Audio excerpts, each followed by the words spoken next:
Hello my beautiful people, welcome back to my channel. Welcome back. I am back again with another. This time around I'm going to do react to why did Europeans enslave Africans. I don't know why did Europeans enslave Africans. What could be the reason? Why should they do that? What is the reason behind it? So guys, come with me, let's listen to that together. If you're new to my channel, you haven't subscribed, please do me a favor and subscribe. Why were most slaves in the New World Africans, especially considering West Africa is thousands of miles away from the Americas and Europe?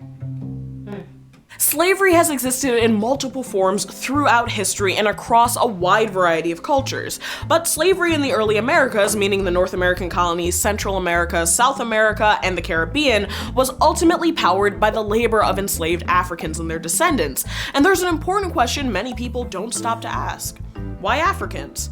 There was nothing inherent to the social or psychological makeup of West Africans and their descendants in the 17th through 19th centuries that made them more prone to enslavement. So, to get to the heart of our question, we should first ask ourselves, why did Europeans set out to colonize the Americas to begin with? Okay, so before I dive into the answers to these questions, I think it's important to note that there is no such thing as benevolent slavery, since any system that's predicated on the exploitation and extraction of labor through violence and force cannot be considered fair. However, the purpose of this rough timeline is to sketch a comparison without creating hierarchical values of assessing harm inflicted on enslaved people. To set the scene of the early American colonies, European powers such as Spain, followed by Portugal, the Dutch, British, and French, ventured out in search of conquest and capital. Their early explorations of the Americas, starting in 1492 and continuing up until the 18th century, weren't driven by wanderlust and a desire for adventure, no matter what Disneyfied versions of colonization we learned in the movie Pocahontas.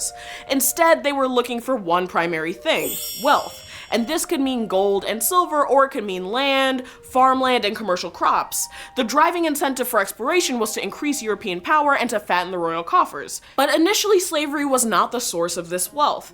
The early Spanish colonists to Central and South America in the 16th century wrested control of silver and gold mines that had been controlled by Incan and Aztec empires. By forcing native groups to extract silver and gold from the mines they had already established, colonists were able to meet their desires for high profits with low labor costs, aka no labor costs, because they weren't exactly intent on paying anyone.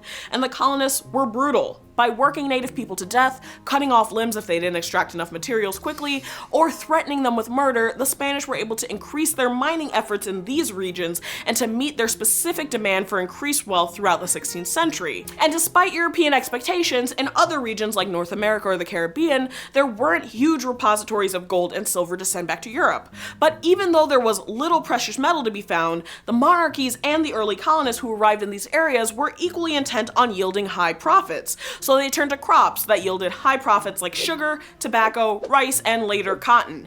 In order to assure the highest profits, they began to look to slavery, since European laborers and indentured servants required payment or other forms of protection. So next we have to ask, when did colonists in the Americas turn to the African continent as a site for extracting slaves? The first enslaved Africans arrived in the North American colonies under control by the British, the areas that would later become part of the US, in 1619, when 20 were forcibly transported to Jamestown, Virginia by the Dutch.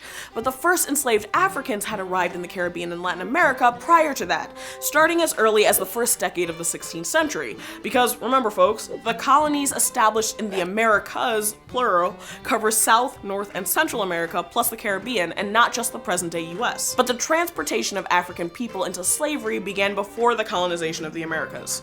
According to an article by Professor Dr. Hakim Adid, the Portuguese began enslaving Africans in the 15th century when they arrived on the African continent for the purposes of trade. Around that time, they were enslaved Africans among other enslaved and free populations in Portugal. So even though it wasn't the only or necessarily most widespread form of slavery at the time, this 15th century precedent would set the stage for later decisions surrounding slavery that were to come in during colonization in the Americas. But at that point in time, captivity wasn't extended exclusively to black people or people from the African continent, and was often the result of raids, warfare, or slave trading that included Islamic traders, West African groups, and Europeans, among others. Okay, so we've established the precedents leading up to the explosion of the West African slave trade. So our final question is, why did European colonists start to look exclusively at West Africans as a source of slave labor? And how did the emergence of chattel slavery in the Americas differ from pre-existing forms? Remember that the colonies were established to make money for royal families and wealthy colonists, and a small class of wealthy colonists who owned large plantations looked to increase their margins through not paying for the labor that generated their cash crops. So it wasn't that slavery was needed to develop the colonies, but rather that it was decided that this was the quickest way to enrich the people invested in getting rich. Black slaves continued to arrive in the Caribbean, North America, and South America through the 16th, 17th, and 18th century, and it wasn't until the 19th century that slavery began to be eradicated. However, by this point there was a large slave population in the Americas, and the condition of slavery was considered legally hereditary, with children taking the status of their mothers in perpetuity. When Europeans arrived in the Americas, colonists found that the previously established system that relied on enslaving conquered enemies was not functioning for several key reasons. Namely, first, early attempts in the Americas to enslave Native Americans proved difficult because they had familiarity with the terrain of their own nations and land. As a result, the potential for escape or revolt was high. This made using a system of leading raids and then enslaving whoever lost the battle less achievable, since colonists had little to no idea how to survive in these new regions and often fell prey to diseases which Europeans had no immunity to, namely malaria. The subsequent rampant genocide of Native American people and the introduction of new diseases that decimated their population, namely smallpox from Europe, made widespread enslavement less possible. But by transporting people from West Africa to the Americas, European colonists wanted greater ability to control enslaved populations by making escape more challenging and reducing the risk of those who did flee blending into neighboring native nations. Although the fact that there continued to be slave revolts amongst enslaved Africans and their descendants proves that this calculation was often mistaken.